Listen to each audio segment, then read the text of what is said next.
ابتدا ہے رب جلیل کے بابرکت نام سے جو دلوں کے بید خوب جانتا ہے، دیکھتی آنکھوں سنتے کانوں کو حسن سبانی کا سلام پہنچے۔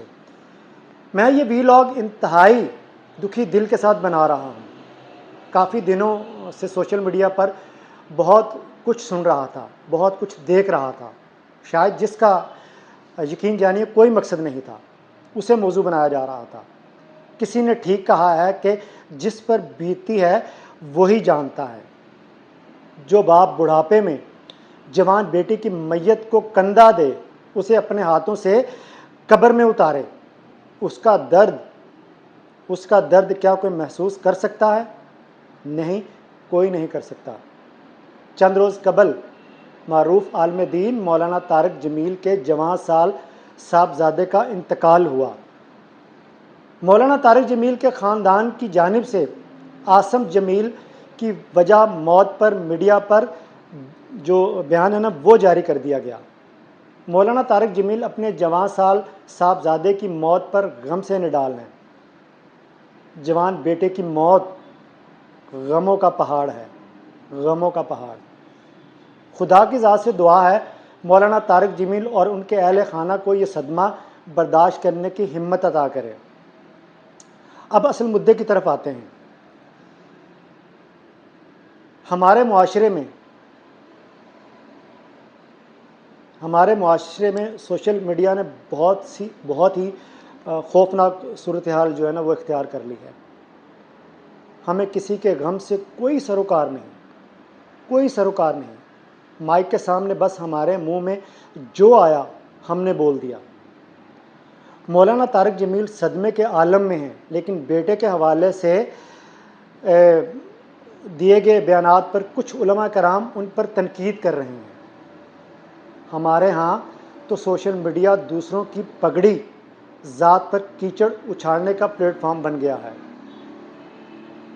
میں ان علماء سے پوچھنا چاہوں گا، کیا اس موقع پر ان پر تنقید کرنا بنتا ہے؟ جس درد سے وہ گزر رہے ہیں، کیا انہیں یہ سب کہنا بنتا تھا؟ مولانا طارق جمیل نے بیٹے کے انتقال پر رسم کل کے ختم کا اہتمام کیا، کیوں کیا، نہیں کرنا چاہیے تھا، یہ ایک جو ہے نا وہ الگ بحث ہے۔ لیکن جس طرح کچھ علماء کرام نے اسے تڑکا لگا کر پیش کیا، جس طرح علماء نے مرچ مسالہ لگا کر پیش کیا، وہ قابل مذمت ہے۔ کسی ایک مسلک کے عالم کو کسی دوسرے مسلک کے عالم سے کوئی مسئلہ ہو سکتا ہے، لیکن بھائی موقع مناسبت بھی تو دیکھو۔ فرض کر لیتے ہیں اگر مولانا طارق جمیل نے کوئی غلط بات کہہ بھی دی ہے تو اس کا جواب دینے کا ایک جو ہے نا وہ طریقہ ہے، ایک طریقہ کار ہے۔ آپ ان کے بیٹے کی قبر کی مٹی تو یار خشک ہو لینے دیتے، پھر ان پر تنقید کر لیتے، جتنی مرضی چاہے تنقید کرتے۔ ہونا تو یہ چاہیے تھا کہ آپ مولانا طارق جمیل کے پاس جائیں، ان سے تعزیت کریں، جب کبھی کسی جگہ پر موقع ملے تو ان سے وہ بات کہہ لیں جو آپ سمجھتے ہیں درست نہیں ہے، انہیں دلائل دیں، ان کے دلائل سنیں۔ لیکن یہ کوئی طریقہ نہیں ہے کہ اس کے خلاف جو ہے نا وہ سوشل میڈیا پر ایک محاذ جناب آپ کھول دیں۔ یہ نہیں ہونا چاہیے تھا، یہ کوئی تعلیم نہیں میں سمجھتا ہوں۔